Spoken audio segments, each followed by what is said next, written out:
Introduce yourself. I'm Dave. I'm with the Freedom Socialist Party. I'm here with the Community Power Act. My name is Brooklyn. I'm with the Communist Party USA, and I'm here to support the Community Power Act. You said Brooklyn? Mm-hmm. Aren't you in the wrong borough, man? I know, right? My name is Nick. I'm also with Communist Party USA, here to support the Community Power Act for police accountability. I'm Nathaniel. I'm a member of the Campaign for an Elected Civilian Review Board, here for the Community Power Act. Can I call you Nate? You can call me Nate. All right, Nate, what's all this power stuff, man? You know, I got a Public Enemy song in my head, Fight the Power. You guys trying to fight the power, but it seems like you're trying to get some power, increase the power. What's going on? We're trying to increase power over the police, get the community power over the police. Right now, we have a civilian complaint review board you're supposed to go to when a cop does something wrong. The problem is it doesn't work. It is appointed by the cops, by the mayor. We want to make it elected, appointed by the people. We want to give them the power to actually have control. Because right now, they have a ruling, they make a suggestion to the police commissioner. Doesn't work that way. We also want an independent prosecutor to prosecute criminal cops when they do something wrong, not the district attorney who is a colleague of theirs and works with them, someone who's unbiased. And we are here today because this bill has been sitting in committee for 2 years. They are not giving us a hearing. We are having our own hearing, the people's hearing.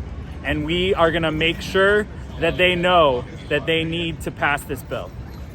So, you talk about taking it to the streets, huh? We talking about the people's hearing that's out here on the streets, across from City Hall in Manhattan, on what today is, October 19th, right? I couldn't have explained it better than you. This is really about putting power into the people's hands and holding police accountable. I couldn't really say it any better than what you just did, though. Well, let me tell you something. A lot of times they say, oh, we appointed this board's appointed. These guys are good guys. They're going to do their job correctly. But, I mean, has that proven to be the case? It has not. There have been time and time again through different police murders, and there's just no accountability for them. We can make suggestions, but there is nothing that's forcing them to actually take those suggestions. This bill would actually put power into an elected, democratically elected board to hold police accountable. So it's a complete reversal of what we have right now, where we're merely suggesting what could happen to actually saying what could happen. All right. Nate was talking about power. You're talking about empowerment. But Brooklyn, it sounds like they're trying to put teeth into this CCRB. Like you have something that has no bite. It has no power. Yeah. That exists currently, and now you want to actually get some power into the hands of the people who use that power want to use that power.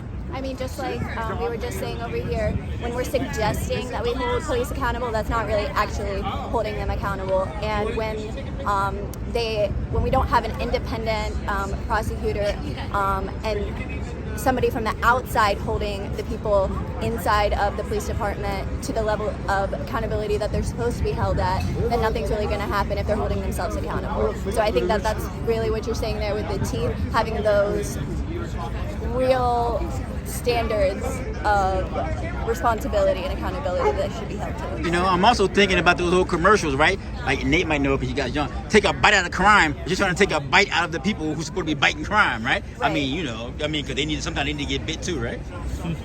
The police definitely dish out a lot of crime that they hold other people to these standards of following the law that they don't follow themselves. So that's why we need an outside force to be able to hold them to those standards. And listen, we're talking about all this biting and McGruff the Crown Dog and dog, but when I think about CCRBs and I think about what you guys want to do with power, we talk about having a watchdog, community watchdogs for the police, watchdogs for the people in power. Well, we're talking about an elected body. We're talking about changing the CCRB from an appointed to an elected body, and I think that's been explained very well. One point I would want to make is that we've been at this for like 6 years, but it's also part of a continuing effort which has been going on for decades, actually, and it sometimes flares up and sometimes simmers down. But I want to say that with pressure, politicians do respond.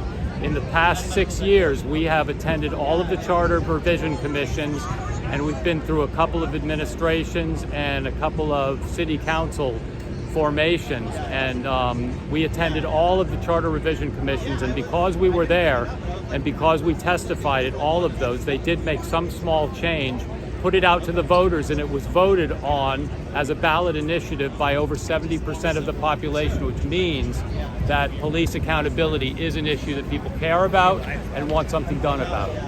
Thanks. I think we got to get to the... All right.